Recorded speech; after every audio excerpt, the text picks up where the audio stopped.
بسم اللہ الرحمن الرحیم السلام علیکم ورحمۃ اللہ وبرکاتہ۔ امید کرتی ہوں آپ سب ایمان اور صحت کے بہترین حالات میں ہوں گے انشاءاللہ تعالیٰ۔ آج ہماری رمضان چیلنج سیریز کا ڈے 2 ہے الحمدللہ۔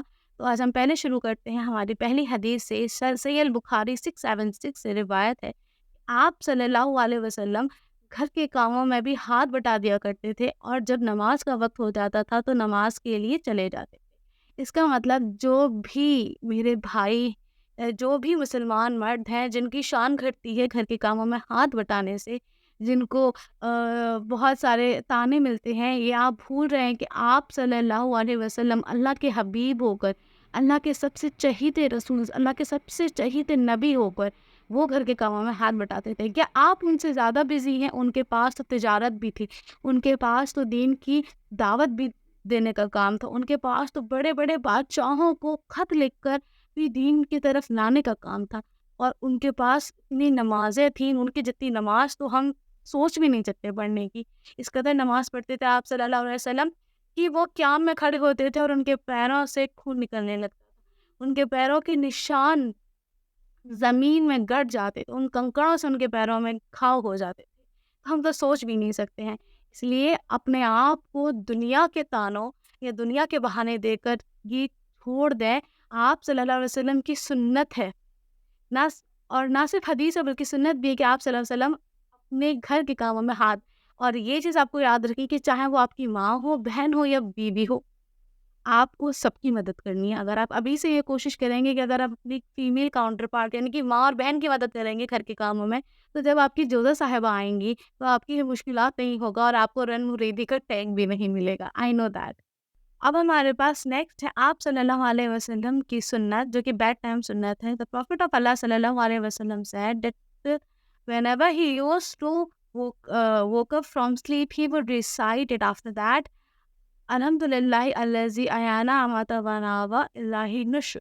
صحیح البخاری 6325 سے روایت۔ اس کا مطلب ہے کہ یا اللہ، تو ہی ہے جو موت کے بعد زندگی عطا کرتا ہے، اور تو بہترین کارساز اور رحم کرنے والا ہے۔ آپ صلی اللہ علیہ وسلم نیند سے اٹھنے کے بعد یہ دعا ہمیشہ پڑھا کرتے تھے۔ اس چیز کو بھی اپنی زندگی میں، اپنی روٹین میں لے کر آئیں، کیونکہ ظاہر سی بات ہے ہم سب سوتے ہیں اور ہم سب سو کر اٹھتے ہیں۔ ٹیکسٹ ہمارے پاس اللہ تعالیٰ کے اسماء الحسنہ ہے، سبحان اللہ، جس میں ہمارے پاس پہلا اسماء الحسنہ ہے النصیر۔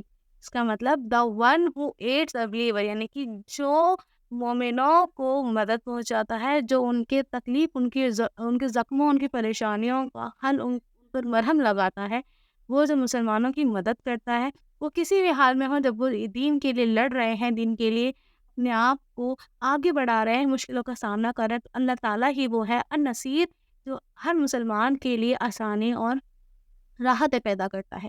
دوسرا اسماء الحسنہ ہے ہمارے پاس الوارث، یعنی کہ دا انہیریٹر، یعنی کہ جو بھی چیز دنیا میں موجود ہے، جب سے آدم علیہ السلام کو بنایا تھا اور تب تک جب تک آخری انسان اس دنیا میں رہے گا، تب سے لے کے تب تک وہ ساری چیزوں کا اکیلا وارث اللہ سبحانہ و تعالیٰ، یعنی کہ کوئی انسان کتنا بھی کہے کہ یہ مال و دولت، یہ شان و شوکت میری اپنی کھڑی کی ہوئی ہے، وہ بے وقوف ہے، کیونکہ جب تک اللہ نہیں چاہتا کسی کو دینا، تب تک اللہ تعالیٰ کسی کے پاس وہ راستے مقرر نہیں کرتا، وہ راستے مہیا نہیں کراتا کہ وہ انہیں حاصل کر سکے۔ لیکن اس کے باوجود بھی ہر چیز جو دنیا میں ہے، دنیا کے باہر ہے، جہاں بھی اللہ تعالیٰ کی حکومت ہے، اور سب جگہ اللہ تعالیٰ کی حکومت ہے، وہ ساری چیزوں کا اکیلا وارث اللہ سبحانہ و تعالیٰ ہے۔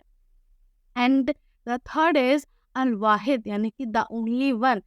بے شک اللہ سبحانہ و تعالیٰ اکیلا ہے اور اس کے جیسا کچھ بھی نہیں، کوئی بھی نہیں، چاہے وہ عبادت میں ہو، چاہے وہ محبت کرنے کے لیے ہو، چاہے وہ مدد مانگنے کے لیے ہو، چاہے وہ رحمت مانگنے کے لیے ہو، چاہے وہ اللہ سے معافی مانگنے کے لیے ہو، چاہے وہ اولاد مانگنے کے لیے ہو، رزق مانگنے کے لیے ہو، یعنی کہ آپ کے پاس صرف اللہ سبحانہ و تعالیٰ ہے اور وہ اکیلا ہے۔ آپ کو اپنی ہر چیز کے لیے، ہر دعا کے لیے، ہر ضروریات کے لیے سب سے پہلے، سب سے اول اللہ سبحانہ و تعالیٰ کے آگے ہاتھ پھیلانے چاہیے، اور اللہ سبحانہ و تعالیٰ پھر آپ کے لیے ذریعہ مقرر کرے گا کہ آپ کو وہ مدد، وہ آسانیاں کہاں سے حاصل ہوں گی۔ الحمدللہ۔ تو لاسٹ ہمارے پاس ہے آج کی ربنا دعا الحمدللہ۔ تو آج کی ربنا دعا ہے ربنا تقبل منا انک انت السمیع العلیم۔ او lord accept this from us though you are the all hearing, the all knowing۔ یا اللہ قبول کر ہم سے یہ